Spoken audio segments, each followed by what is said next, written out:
Montenegro. This is nothing but misfortune, and sins have caught up. The turn has come upon this one. To all Serbian things that have turned upside down.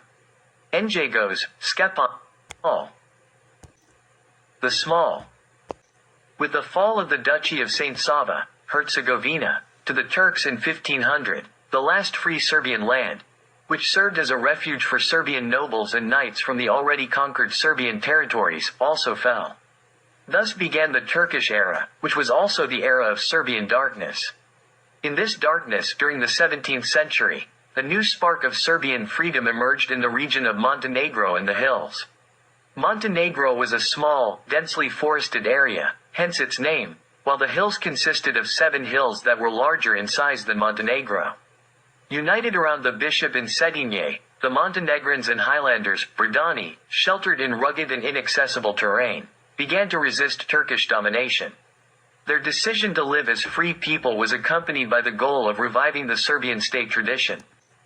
They were joined by their brethren from Herzegovina, the Primorje region, Zakani, and Visojevići, who provided them with support and assistance. Thus, a spark of Serbian freedom was ignited, giving hope for the liberation of the entire Serbian people. Through a painful and heroic struggle, a new Serbian state is formed, which takes the incorrect name of Montenegro. Due to its infertile land and harsh living conditions, this state developed slowly. However, it never deviated from its main goal of being the standard bearer of liberated and unified Serbianhood. That was the pledge and the loftiest goal with which they lived and died. As such, Montenegro was seen and understood by all other Serbs. Montenegro did not renounce that pledge even after the Karađorđe uprising, when wealthier and more populous Šumadija joined it on the same path. On the contrary, a true rivalry began between the two liberated Serbian lands, with both contributing more towards achieving that sublime goal. Thus, Jovan I, the greatest connoisseur of the ethnography of the Montenegrin peninsula, also expressed his observations about the national consciousness of Montenegrins in a speech in 1907. In Montenegro, Serbian consciousness has always been of extraordinary strength.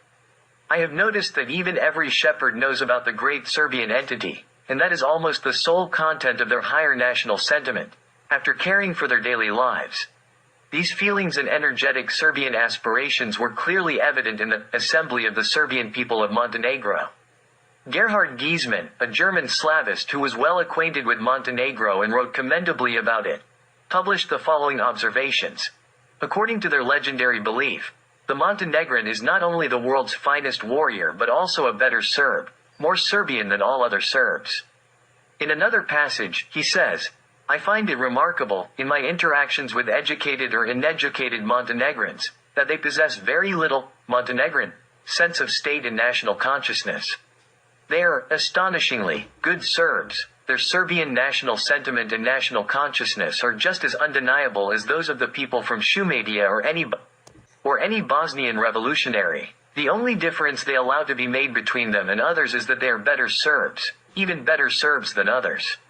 An Englishwoman, Edith Durham, who did not like Serbs, visited Montenegro several times before the Balkan Wars and published her impressions. She says that she was told that Montenegro exists solely to establish a great Serbian empire. Then she continues, we see, therefore, that the Petrovics' ambition to establish Greater Serbia and rule over it had taken firm shape long before Serbia achieved its independence and before anyone even heard of the Karađorđevics.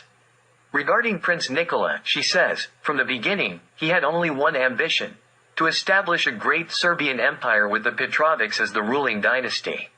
He was already determined to ascend the throne of Stefan Dusan. On the birthday of Prince Danilo, we drank to his health and wished him the throne in Prizren soon, a desire that every Montenegrin hoped would be fulfilled soon. Nikola hoped to rule in Prizren. This desire hope were later immortalized by Nikola in one of the most beautiful Serbian songs, Onamo, Namo.